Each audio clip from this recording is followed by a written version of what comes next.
Welcome to Home and Away, a Tottenham Hotspur podcast hosted by myself, Graham Spice, and Glen Cowie, where we discuss all things Tottenham Hotspur with both the match attending and international supporters view. In this week's episode, we'll review the West Ham game from Saturday, look forward to the Villarreal Champions League opener on Tuesday night, and we'll preview the Brighton match at the weekend. Let's get into it. Let me be the one that you turn to, someone you can rely on, closer each day, home and away. Glenn, are you good? I'm good, mate. I'm good. I just shared obviously a story offline with you before we get into the review of the West Ham. My watching experience was an interesting one, given I was one of adults in charge at a scout camp, and I had kind of the best intentions, thinking I'll get back about 5 p.m. to home. I'll just keep from the score and watch it at home. Birds had me up at 5 a.m. on Sunday morning. It was a 2:30 a.m. kickoff, so I was like, oh, I'll just get up. And I got it sorted, had my iPad with me, streamed it on 4G. And I'll tell you what, as those scouts came out their tents, there's children of today being starved of screen time. They're like, what are you doing? What are you watching? What's that? And I was like, I'm watching the football. Get me on the internet now. Yeah. So, yeah, I watched it. We'll get into it in a minute. Very much enjoyed it. But you had our guest a couple of weeks ago with you, right? Thomas joined you to watch it. Thomas, who was in Vegas last week, he had a good time. And then I think he might have converted a couple of people from Boston to being Spurs fans as well. So that's quite interesting. That's another story for another podcast. So yeah, he came down in the morning. We watched the Arsenal-Forest game, which was very disappointing. Obviously, Ange is back doing what Ange does in the league, apparently. I don't think that's going to work out. Not with the I squad. don't think it is either. I think he's got the players for the attacking part, but they look a bit slow at the back for the high line. But we'll see. Good. I mean, not to derail this with Arsenal talk, but bloody good goal, the first goal, that volley. Yeah. And then he tried it again, didn't he? Right before half time. He did get a second goal, didn't he? Yeah, he did. But then I think immediately he tried the same kind of volley. But yeah. Anyway, sorry, I cut you off. So, and you don't think it's going to work there? Maybe. Let's be honest. If he's expecting a season to get things right and then to win something in his second season, I don't know if he's. I don't think if Marinakis is that patient, but we'll see. Agreed. Maybe he'll have a good run in the Europa. Who knows? I guess that's the never know. One that could work in his favour. Yeah, it's a lot. It could look to us though. But anyway, back to us. So then, after we watched that, later on in the afternoon, we sat down and watched the West Ham Tottenham game.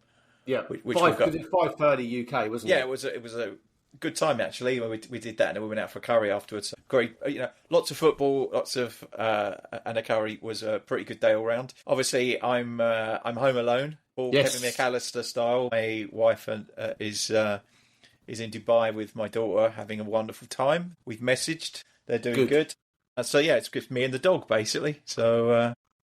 Like as I said, my viewing experience obviously sat in a camping chair watching on an iPad, which is fine. You can. It was a bit of a wobbly connection. Even it wasn't live; it was on a delay, so that's fine. It was a bit grainy at times, but I'll take it. And then obviously done the. You probably had a better view than the people in the stadium trying to watch it. Yeah, quite possibly. Yeah, indeed. With that bloody running track, and then I did my due diligence and watched the mini match once I got home on the big screen to get a full feel.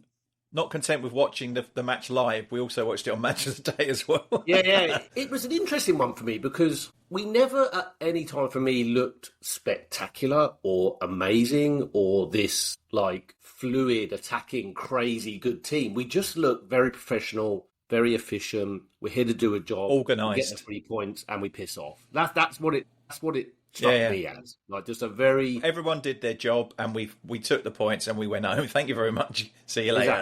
Exactly. Yeah. The red card... Well, actually, before I talk about red card refereeing decisions, what did you make of the Romero disallowed goal? It was a goal. Every single person I've seen who's seen it says if that's now a free kick, then there will never be another. That's all we'll see for every corner. If anything, Van der Ven was the one being fouled. And he was fouled later on as well. He was being wrestled held to the ground, yeah. Yeah. It's just, that was awful. Free header for Romero, and I was very confused. I can't believe that it went to VAR and they still backed up the referee. Yeah, not for me. If it hadn't have been 3-0, I might have been a bit more pissed off about it. But, actually, do you know what's really annoying? If they'd have given that goal, we'd have gone top above Arsenal. Yeah, I know, because it would have been goal different. Yeah. Yeah, frustrating. But yeah, I mean, I didn't. I thought the refereeing generally was really poor. He was awful. Not at all a fan of him. Yeah, I wouldn't disagree with you there. And then obviously the other decision I was going to mention, the red card. He had to give it, really, didn't he? He did. As strange as it's going to sound, I'm more of a defensive player, right? Be it 11-a-side when I was a kid or 5-a-side more now and I've been a grown-up. We've all done that, and you don't mean it. Oh, yeah, there was no malice in it for me. Yeah. But, yeah. I mean, it was dangerous. It was dangerous. And, I mean, so much so, Polinia, I mean, his sock was all ripped, open. Wasn't it? Yeah. So it could have been really... I actually think he's quite a decent player, and I was a bit gutted for him, but it was definitely a red. But let's make no bones, that red didn't mean that we won. It didn't dictate the outcome of the match. It helped, but we would have won it anyway. I think we were belligerent, weren't we? We just continued to grind them down. Yeah. The longer the game got on, it was a matter of how many rather than if. So, because I think we scored 2 minutes into the second half, right? We did, yeah. Pape Matar, which was, now, this is one of my favourite topics, zonal marking. Did you see that? There's about 6 West Ham players marking nobody at the front post. Pape Matar just sat there at the back post with no one within about 5 yards of him. So, I think, we were going to get into almost a bit of a Q&A, and one of the questions you had teed up for me was, did I see anything new from the team? And I'll answer you maybe preemptively, I did, and it was that goal, because it's not so much the team, but if you watch it back, their celebration, they all point to the coaching staff. Yeah. And I'm led to believe at half-time, one of Frank's, I think it might have been Cochrane, or some of his backroom staff said, the set piece coach. I can't remember his name. Is now Georgios? Is it Giorgio? Yeah. But he said the back post. Attack the back post. We will get joy from doing that. And then we did 2 minutes later, bosh. There you go. They all pointed. And look, not to go on. We talked about Ange a bit ago. But if there's one thing he was poor at, was kind of changing things in game, and he sat on his thumbs a bit. And he never showed any interest in set pieces. Correct. Defending or attacking. A coaching team who was spotting that weakness and saying target the back post, and then it comes off and we score. That for me was It wasn't the only time either. They didn't change the way they defended.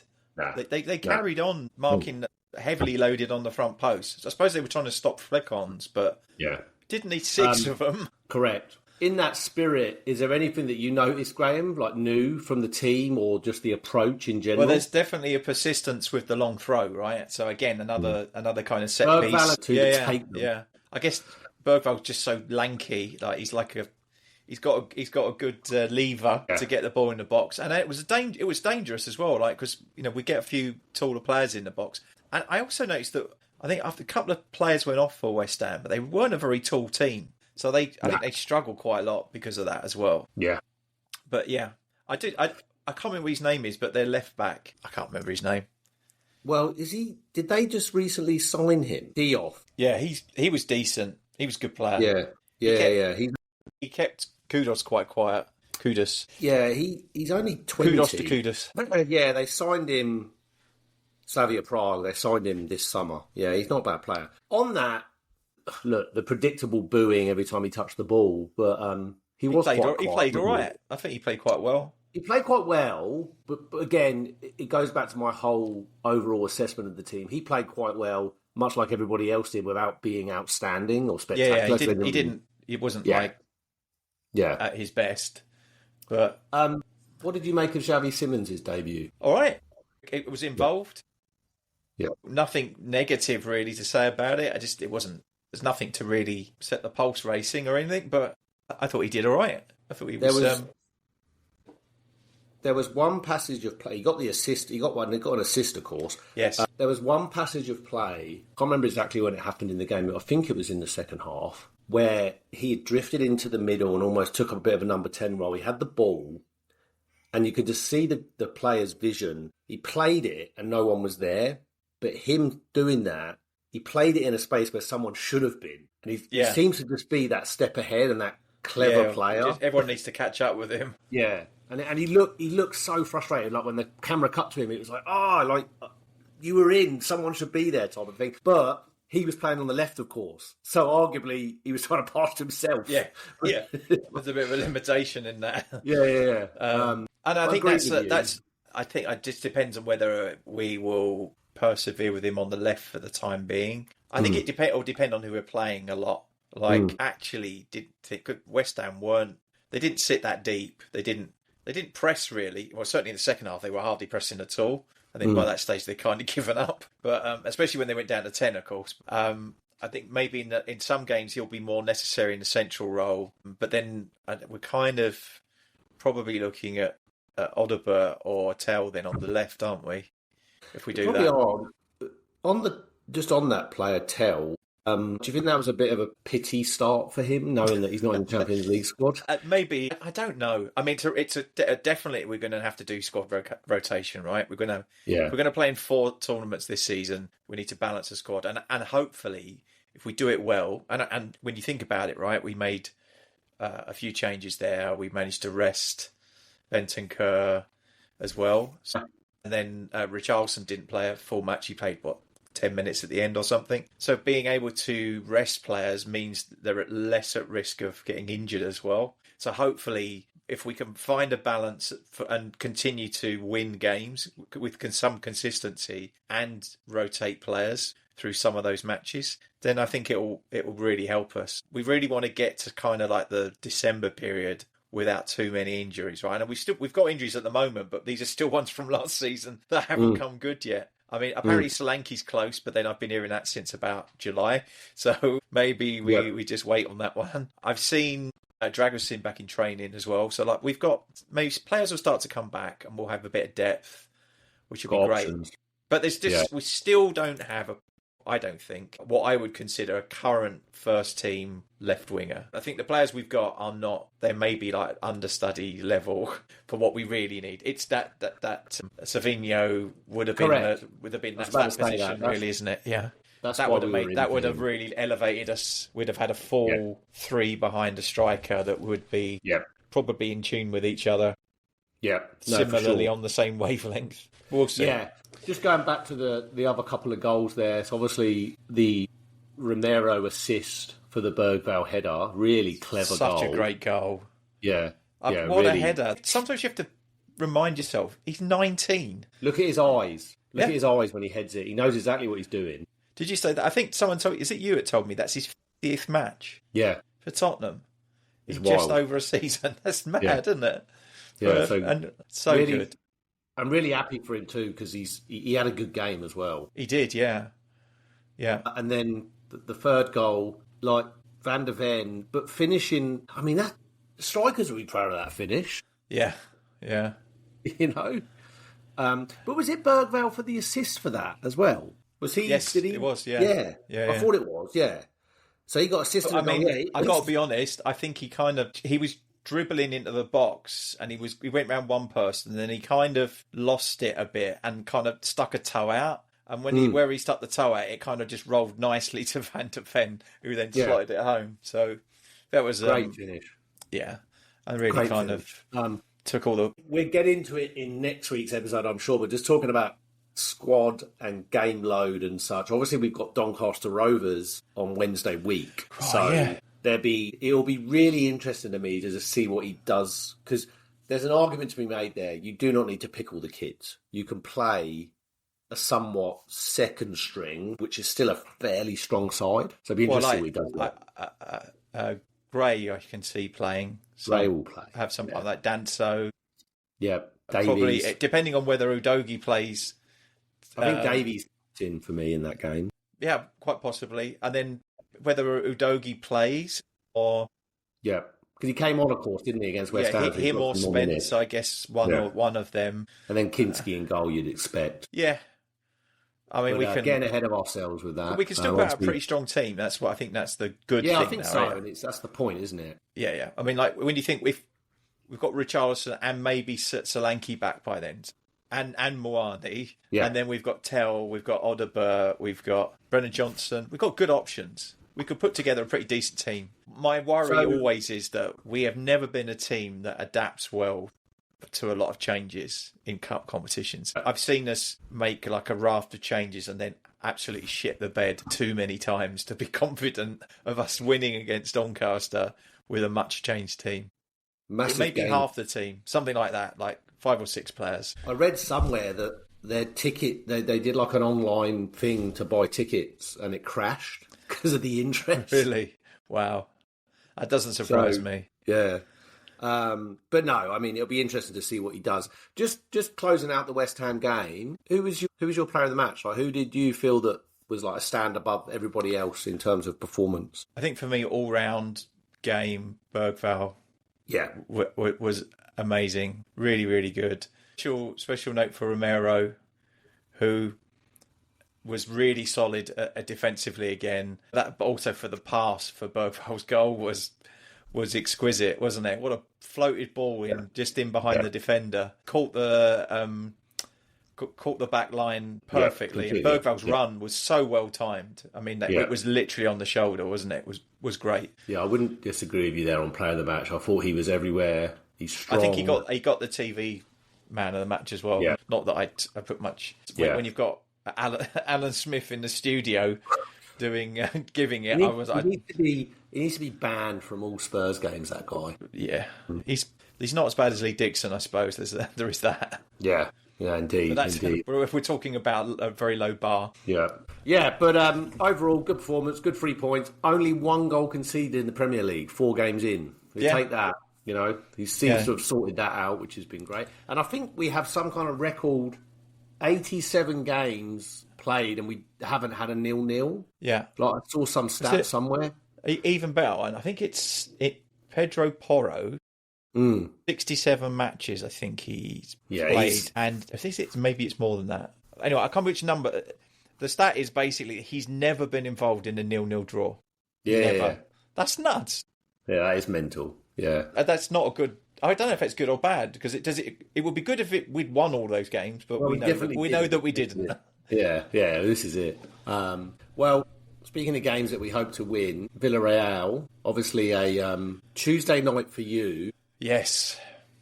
I'm in a bit of a pickle on what to do about that. So, it's a shit time for you again, isn't it? What's that, sorry? It's a shit time again for you. Well, it is. It's 5 a.m, right? Which I get. Well, it's not too bad. Could be worse. Which becomes 7 a.m. soon with the time changes. But here's the quandary I have. So I'm part of, as you know, a bit of a men's mental health group, and we meet every Wednesday. Normally, I would just say, I'm watching Spurs, I'm not going to make it. But I run it with another guy, and the guy that I run it with isn't here. He's on holiday. So I'm like, I can't let him down. I can't let the guys down. So what I'm thinking of doing is getting up, watching the first half, and then just have an extended half time, and then come back and finish it. Maybe that will work. I promise not to message you in the meantime. I did that with the England Serbia game last Wednesday, where I just basically watched the first half, essentially paused it at half time, buggered off, did it, came back, and by just after 7 I was home, and then I just finished the game. So I see what, or I'll just go do it, act like it's not on, come back, be on blackout, and watch it start it around 7ish. Yeah, I'm watching this one on TV at home. So not going this week because. Well, of course, with the league same phase, reason. do we have 4 home games, 4 away games essentially? I think it is. Yeah, they go all the way through to January again, don't they? I think. Well, this is it. So there's plenty of opportunity, and I was sceptical on how that league phase thing was going to work with Champions League and Europa League, but Champions League, particularly last season, it actually added excitement because that last league game phase, there was like a lot on the line. Yeah. People were dropping out, people were dropping in, and the team that won the league in the Champions League ended up going out in the round 16. It was Liverpool. They lost PSG. Yeah. So it showed you that it did create a bit of parity, if you like. I do like the fact that you play like 7 different teams, not like home and away fixtures. Correct. I don't mind that. I think it's a bit of variety, a bit more variety, isn't it? Yeah, and we've actually got, across our fixtures, like in Champions League, you would say we've come out of that. Villarreal, Bodo Glimt, Monaco, Copenhagen, PSG, that's going to be a good game. That's away. Frankfurt, is it last one? And Slavia Prague, and then, yes, Dortmund, then Frankfurt. So you'd look at those fixtures, both of a couple of things, right? First off, travel. We haven't got to travel too far away. The worst is probably Norway, which we did last season. We know all about that. But that's the next one, isn't it? Or it's certainly October. It's October. early, so it's not like too late. There. Yeah. Can you imagine going there in December? It's like minus 36 or something. Yeah. So I'm glad that's happening in October. The pitch is being flamed to try and kind of warm it up a bit. And for our viewers and listeners, we will be getting Mugner back on for that. Yes, that would be great. He was good value. We've come out of it okay, I think. But Villarreal at home, I think we'd all have taken this as a first Champions League game in a few seasons. A couple of ex-Spurs. Well, one ex-Spurs. Or two, but one won't play. So you've got Juan Foyth, and then you've got Manuel Solomon, but he won't play because he's on loan. Yeah. And then we've got... Let's be careful for legal reasons what we say about the second one. Yeah, we're just going to play. There's a guy called Thomas who played for Arsenal. We'll move on from that. And then Perez, ex-Newcastle and Leicester. Yeah. So, look, we're at home. It's under the lights. Do you know what I hope we do, Graham? I hope we wear all white. I love us in all white kit in European night. Is there something about it? I think we will. I think usually we do. And we're home, so it's a white kit. So I just wish we wore that all the time. Like, I think it just looks better. I do like it, So... We've got a few familiar faces coming back to obviously from Premier League and ex-Arsenal and ex-Spurs. We've covered this a bit already when we did the review of West Ham, but Solanke obviously out, Suma's out, but he's not going to feature anyway. I think he'd be gone soon. He's not in the Champions League squad, is he? Anyway, squad, So I don't think Kulusevski or I think all of those. He was Kulusevski, Jackson, Maddison. Then none of them are in the squad because it wasn't worth putting them in because they'd be out for so long, and then because we just didn't have the numbers. Well, did he look at Tell or Moani? Right, it would have been between those two, and I think he said, "Look, Moani gets the nod for the." Yeah, and then you might see. Do you reckon he'd start him in Champions League, Moani? I mean, he was on the bench. No, I'd see no reason why not if he's fit enough. He made the bet. He was at the bench, and maybe give him 60 minutes. See how he gets on. We can always bring Richarlison on. I think Bentancur plays. Yeah, I think he'll play as well. I think he comes in for Sarr, even though Sarr's been very good.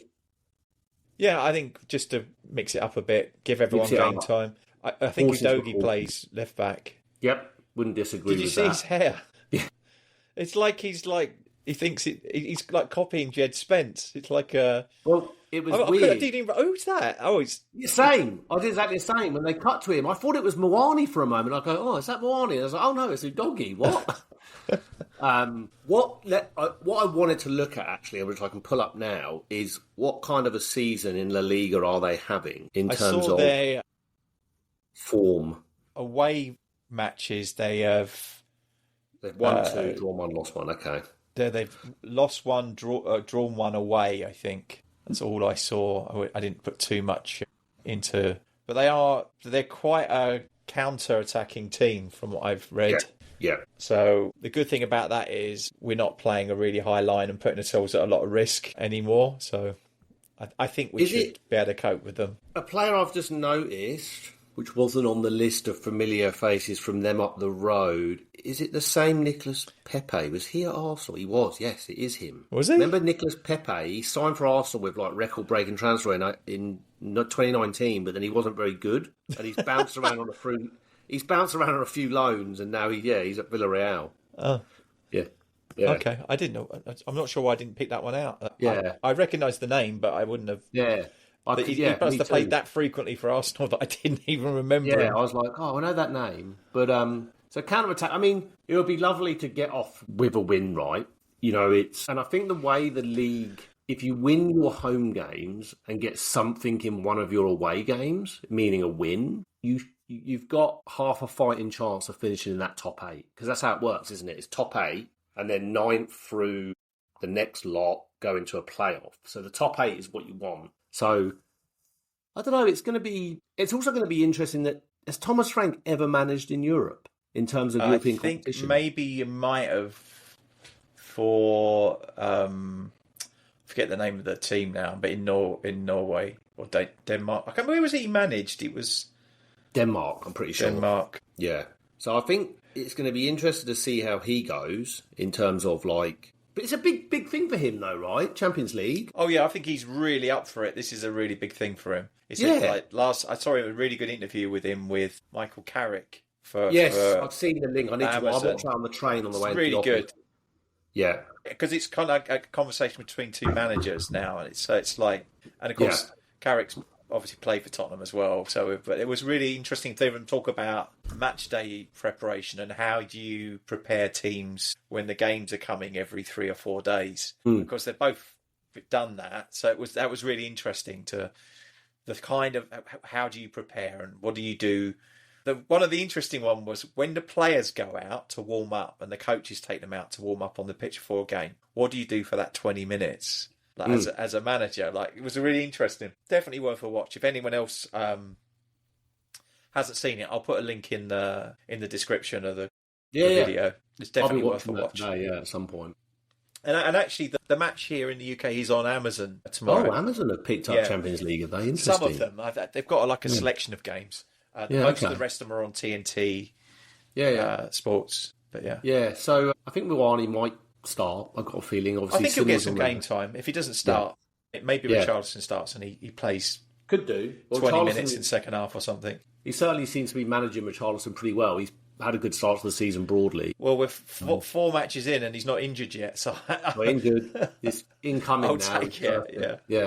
But you're going to put a score on it for Villarreal? I think we'll win. I'm going to go 2-0. Yeah, I'll go 2-1. I think we will concede, but I think 2-1. I think it'll be a tight affair, but I can see us getting the win, and I think it'll be a really, really solid start. Because then I think, as we talked about, I think the next Champions League game is away to Bodo. So all 600 Tottenham fans to make the journey. It's that tiny little stadium. There's something to be said for that, right? To go back there. It's quite funny how that's worked out. Yeah. Well, it's like this season we've got them and Frankfurt, right? So Frankfurt again, yeah. So that's two from our league. Well, 2 from the knockout stages from last season. Plus we've got Dortmund, who we have played 4 times in the Champions League under Pochettino, I guess, and not lost against them. We've won every game. So, and then also, I remember the first time we qualified for the Champions League with Poch. We had I think it was the 15-16 season. Yep. And we played our Champions League games at Wembley, but not the league games. And I went with Josh to the first match was Monaco. So another one. That's right. Yes. We lost as well. Yeah. I don't know what happened. It wasn't a great game, but we lost that one. There's kind of that history across most fixtures. There's a lot of familiarity for a lot of the teams. So Villarreal, we've never played competitively. Prague, is it? I don't think we've played there. Well, of course, the connection with Slavia Prague used to be owned by Joe Lewis Consortium. Was he one of the ENIC stable? They were one of the teams that he was involved in long before, like when it was like the multi-ownership thing, and then he sold it. Or I think it was them, Rangers, maybe. Yeah, Rangers they had a part ownership. I think there was a team in Belgium, but anyway, I'd have to check. But no, I'm looking forward to it, regardless of how I watch it, what time I watch it, how I structure it. So I'm looking forward to being back in the Something I Champions League. remembered going back to the West Ham game. The Lewis family were in the game. So it was his daughter, and then behind his daughter was Charrington, wasn't it? Charrington, is he? It wasn't. There was a guy sat behind. That's Charrington. Charrington. Yeah. Yes. Must look like Mr. Creosote.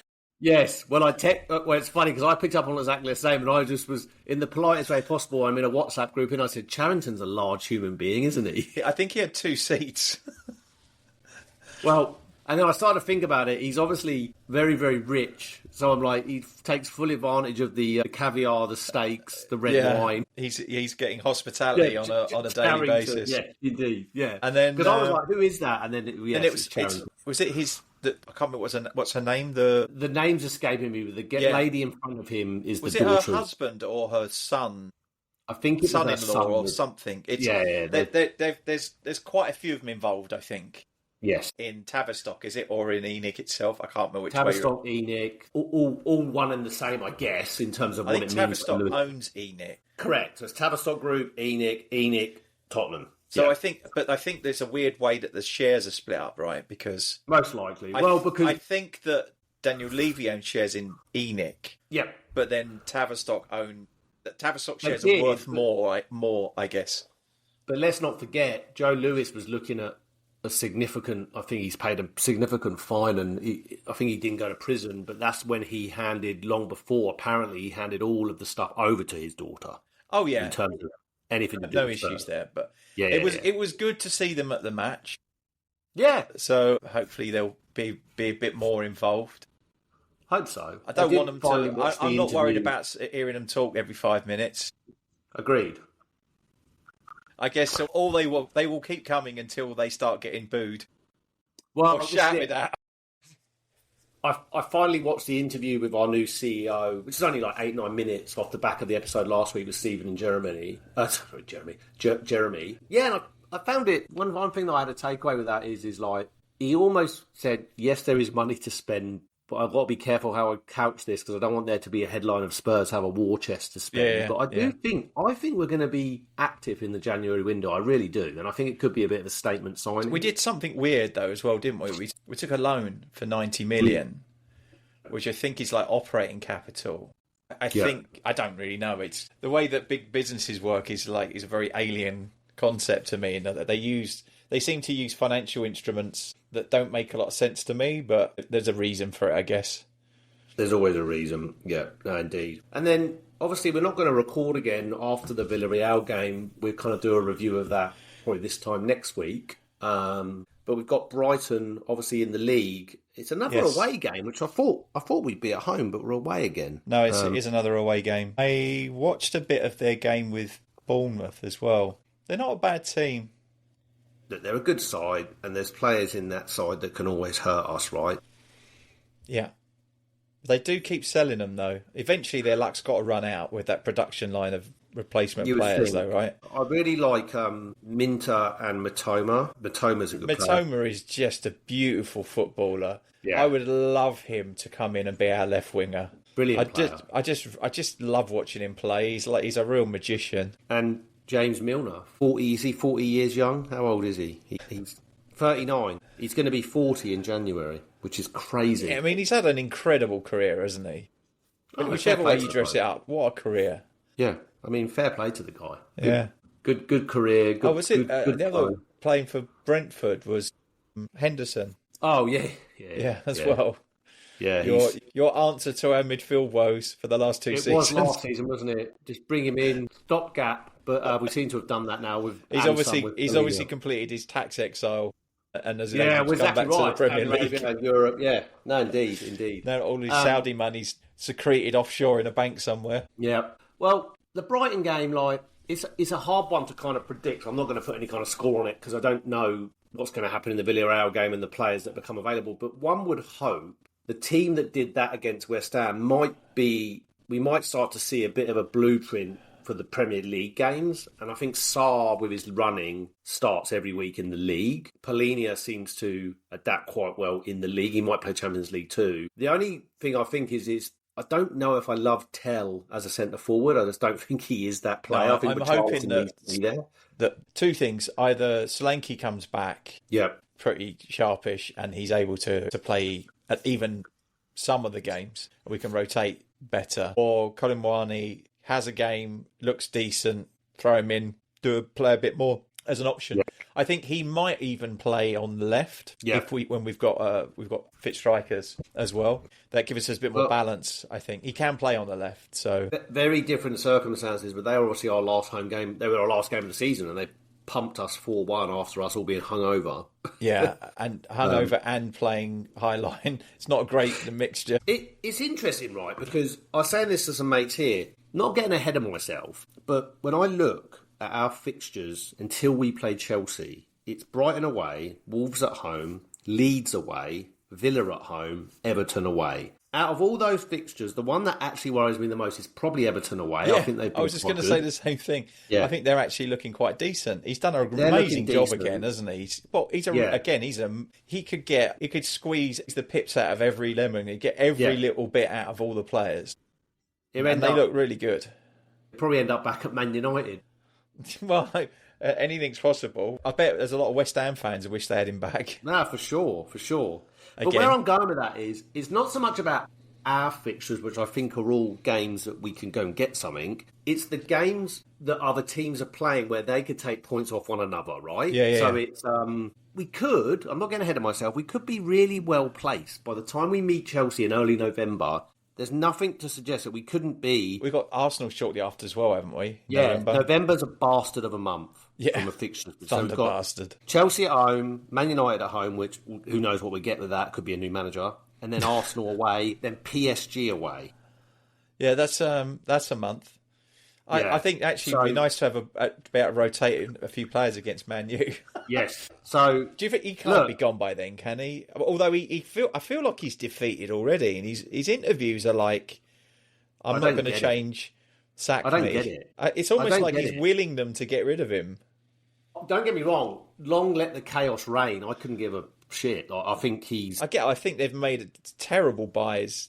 I mean, they're not bad players. Really. They haven't bought bad players, but they've bought players in areas where they had players, 100%. And they've left massive gaping holes in the squad in other areas. So it just doesn't... I say I couldn't give a shit. I clearly do give a shit because I'm talking about it in the context of I'd be quite happy for them to continue to be poor because I was sick of them being so good for basically all of my childhood and some. And even they're due a bit of karma, aren't they? They are, but even in their bad spell, they still were winning trophies. They were picking up League Cups, FA Cups. So it wasn't like, you know what I mean? If you look at what they won in the last 7 years as a Spurs fan, you'd be like, I'll be happy with that. But anyway. Yeah, I mean, this is the thing, isn't it? I don't know if it is all Amorim, but it's obviously not working. I don't think he's been backed, but again, I don't. They to your point, right? I said this to a Man United fan here when I watched the Manchester derby yesterday, certainly Monday morning for me. I texted him and I said, it's not like exactly what you just said. It's not that you've bought bad players. Like the players you've brought, Cunha and Mbeumo, Sesko, they're clearly good players. But when you're watching Harry Maguire and Luke Shaw being turned inside out by Haaland, there's your problem. Yeah. Yeah, and also they haven't really got any defensive shield. They're really missing a six. At all, yeah. And then you've got Bruno Fernandes is not a central midfielder. He's a luxury number 10. And you can't play him when you're playing a front three of Sesko because it just doesn't work. There's just too many offensive players on the pitch all getting in each other's way. So they are... a friend of mine, Andy, he sometimes listens to the pod. He's a Man U fan. And he's a bit disillusioned with it all at the moment. It's quite difficult to really pinpoint. It still feels like there's not like a togetherness between the kind of management of the club and the team. It all feels a bit fragmented to me. Well, I listened to and he's quite good. I listened to the new Wayne Rooney show, the podcast he's doing now. And he basically touched on it, he went into quite a bit of detail, but he said basically, I think since Amaran has joined, if you aggregate the points gained across the number of games, it's 1 point a game. And he said, that's relegation. He goes, like, you'd fire managers for less. Yeah. I mean, so yeah. Yeah, anyway, back to Spurs. As I said, Brighton game, I don't know, maybe I will put a prediction on it. So do you think, about the Brighton game, yeah. Do you think he'll rotate again? Yeah, well, what I think pending any injuries and maybe not Tell starting, instead it might be Richarlison. I think we see what we saw away to West Ham. I really do. I think we see that team. I think that is kind of the blueprint. This assumes Van der Ven, Romero, Porro come through okay against Villarreal. I think Spence is probably rested against Villarreal. And to your point, Udogie comes in. I think the midfield changes with Bentancur coming in for Sarr against Villarreal. Therefore, that means Sarr starts away to Brighton. I think Xavi Simons plays both games. Either that or Bentancur comes in for maybe. But Sarr plays the more advanced role. Pap Sarr, for me, his style, the way he runs a game with his running, he suits Premier League. He does. He just does. He's got the energy for it, hasn't he? The up and down. Whereas they're both the same, actually. Both of them have got really good engines for... 100%. I think that youth really helps them. Like they could do all the running. Pliny could just stand there and murder people. You know what's going to happen, don't you? Away to Brighton, Porro's going to play, and we're going to get our first 0-0. I wouldn't be surprised.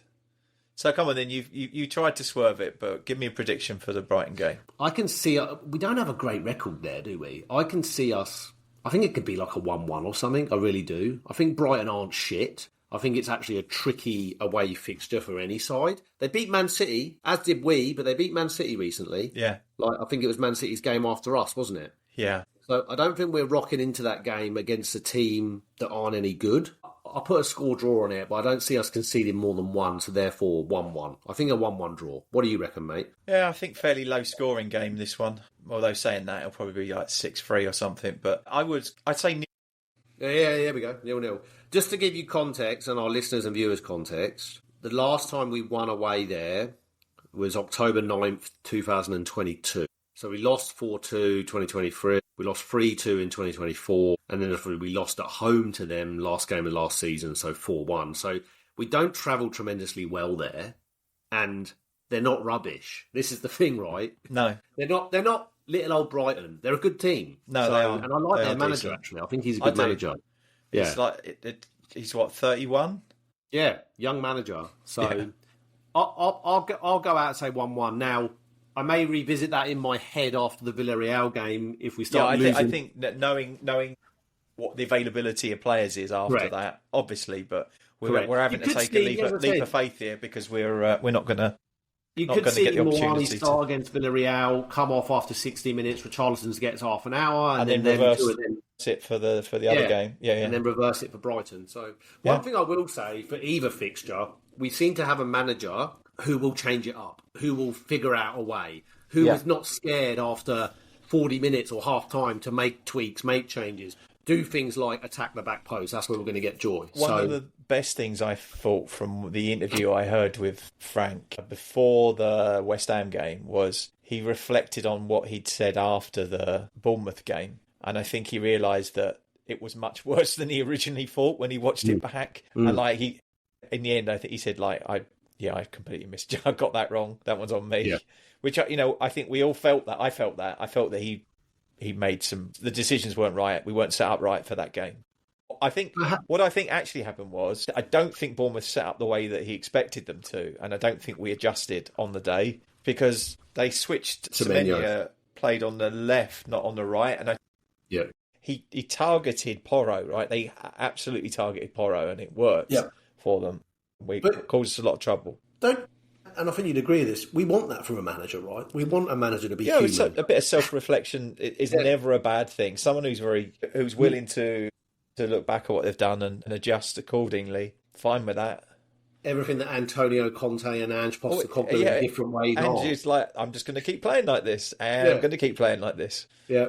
So that I quite like that. I guess there's always been this thing, isn't it? Like with the biggest teams, it's always like we will play like this, and we will impose ourselves on other teams, and they will adjust to us. But that doesn't always work. There's no shitty teams anymore, right? Most of the teams can set themselves up to be difficult to beat. So he definitely has a reputation of being a tinkerer, right? And I think there are times that Brentford supporters felt that he did it too often or a bit too much. So I guess that's the thing to be cautious of. But I think the number of games we will play, he will have to rotate a lot. So we'll see a lot of that. But it's about we want to 3 or 4 ways of playing, not 40 ways of playing, if that makes sense. It's almost, you don't want to go from the sublime to the ridiculous. Yeah, because I think the supporters, I think this is another really interesting part of that interview with Carrick, was that he was saying that some of the players, you want a lot of information. Some of the players don't want much at all. Some of them don't want any information. They can't absorb a lot of information. So there are players that he will want to give the real detail about where to be and when to be there and all the positioning on the pitch and what to do when we're in and out of possession. And others, it's basically like, just go out there and do your thing. So finding a balance with a team when you are that technically organised for a match must be quite frustrating and difficult for a manager like him. The way he likes to to do it. I guess the risk is that he tries to impart too much information onto someone who's just not going to absorb it, and then it doesn't work. So yeah, interesting. Yeah, it should be an interesting approach. I really like him so far. I really like him. I like how he carries himself. All the people I've seen online, like Michael Bridge was on Last Word on Spurs, I think, last night. And he's obviously interviewed him quite a few times. And they've all got nothing but good stuff to say about him. He said he's always very cheerful, very happy, never loses his temper. He strikes me as a guy that would be a wonderful bloke to have at a party. Yeah. Go and have a chat with Thomas. He's a lovely bloke. Yeah. Have you seen this? You probably haven't seen it. There's an advert at the moment. I can't even remember what the advert's for, but it's Sam Allardyce. Who else is it? It's basically like all the dinosaur managers all sitting on sun loungers, drinking beer. But apparently they've all got a podcast. I don't know. It's like I'll dig it out. Someone was telling me about it. But it sounds like it could be quite interesting because even if you don't, you're not really interested in their footballing philosophy, the stories they must have to tell would definitely be worth a listen, right? In that spirit, I listened to The Rest is Football with Gary Lineker, Alan Shearer, but he did a special and it was Gary Lineker interviewing Roy Hodgson. And to your point, whatever you think of his football, he has some really he's good an absolute genius as far as I'm concerned. I mean, the guy's had how long's his career been in football? 40, 50 years? Easily, because he became a manager really young, and it's really interesting to hear his story that he went and got he went and earned his stripes in Sweden, and then he was obviously Switzerland manager in '96 in the Euros. Then he's managed in Portugal, Italy. He's managed a lot of places, but he wasn't much of a player. But to your point, some really cool stories. Yeah, and he touches on his England career. I'd encourage anyone watching or listening and yourself to give it a listen. It's really interesting. I might dig that one out. Yeah, I'm always on the lookout for new stuff. And I've got a few days to myself. It's quite nice to have a podcast on in the background and not have my wife go, "What's this shit?" Yeah. I don't have to. My guilty pleasure of TalkSport in the car often gets criticised by the missus. Well, I've been listening. I've sent you a few of them, but it's called, I think it's the Ness and Dormer podcast, which isn't about. Oh, that's really good. I've listened to a couple of them now, which is not about classical music for our listeners and viewers. So for our people that haven't, for our subscribers and stuff that haven't listened to it, it's essentially a retro. So it's a lot of nostalgia, and they cover anything from the 80s and 90s. So they did a whole episode 1 to, I think there was episode 1 to 6 on Euro 96, and they did one on Italia 90 where they talk about the round of the group stage, round 16, but then they did a really interesting one recently where it was Italia 90. Look, this is me nerding out, but it was the concept of Italia 90 if Cameroon had not beaten Argentina in the first game, and the permutations of what that meant for who people met. And then they predicted that, and it was really quite an interesting listen because he was like, "Oh, okay, yeah, that would have happened." And I think it would have lined up that England would have played Argentina in the semi-final, not Germany. Wow. Yeah, so it's really, really cool, and they do it in a way where it's really quite engaging and interesting. So I listened to I think it was the one you sent me, which was the Ozzy Ardiles Famous Five one, which was really interesting because actually, what I found most interesting about it was that whole Famous Five thing. We only played it for about 7 or 8 matches. 7 games. Yeah. And it almost goes down in history that was the season. It was only 7 games. Yeah, but the rest of the season died on its arse shortly after that, and he was gone by November, wasn't he? I think it would. It was Jerry Francis came in, and then we obviously he did an incredible job turning that around, finding a balance in the squad. When Jerry Francis came in, we weren't in the FA Cup because we'd been banned. Yeah, because that was the season that we. Was it also the season where we were fighting the points deduction? Correct. We got them both overturned, but then what was amazing was the FA Cup in particular, we got to semi-final, and then everyone was saying they were banned and they're going to go on to win it. And I went with my dad to every round of that FA Cup run, which is great memories as a kid. Right? And then we got absolutely pumped by Everton. Weirdly, at Ellen Road is where the game was held. That's when the semis were in neutral grounds, but that's very neutral, right? They were always at Villa Park. Villa Park. That would have been a much more obvious choice. For some reason, they picked Ellen Road. What was the other semi? Man United. I can't remember. It was it would have been Man United against somebody. I'm wondering if they were the other game was at Villa Park. That was the only Maybe reason it I was was. asking. But I remember vividly, I would have been, so that was 95. I was born in 82, so 92 I was 10, so what, I've been 13. And after the game finished, we went to a cafe around the corner from the stadium in Leeds. And Dad was like, oh, look, we're going to get you something to eat. So we went into the cafe and it was mostly Tottenham fans. And this Yorkshire lass came around to take our order. But before she did that, she took the order from the table to the left of us. And she goes, hello, love, can I take your order? And then the bloke went, well, new goalkeeper, new midfield, new attackers. And then I was really upset. I was like inconsolable. And then I just started laughing. And my dad did when we heard that. And it was like, because That's funny. we left, like, obviously I'm from where you are. We left, I remember it being, I think it was like a 12:30 kickoff maybe, but we left the house at like 4 a.m. to get to Leeds. It's a long old trip, isn't it? Like, great memories. But yes, so the Aussie Ardiles episode. That is a great one. I highly encourage anyone to I listen think, to that. I can't remember, there's another... What was the other? Go on. The other tidbit in that episode was when we signed Jurgen Klinsmann, Aussie actually wanted Maradona. Yes. Yeah. Oh, Christ, can you imagine? Can you imagine? Wow. After the 94 World Cup, That would have signing been Maradona. something. Yeah. Indeed. Well, nothing more from me. I'm probably going to... I've got to get to the office in a little bit. I'm going to listen to the Frank interview, which I'm looking forward to listening to with Michael Carrick. But other than to say... Champions League football is back at the lane. Under Looking forward to lights. it.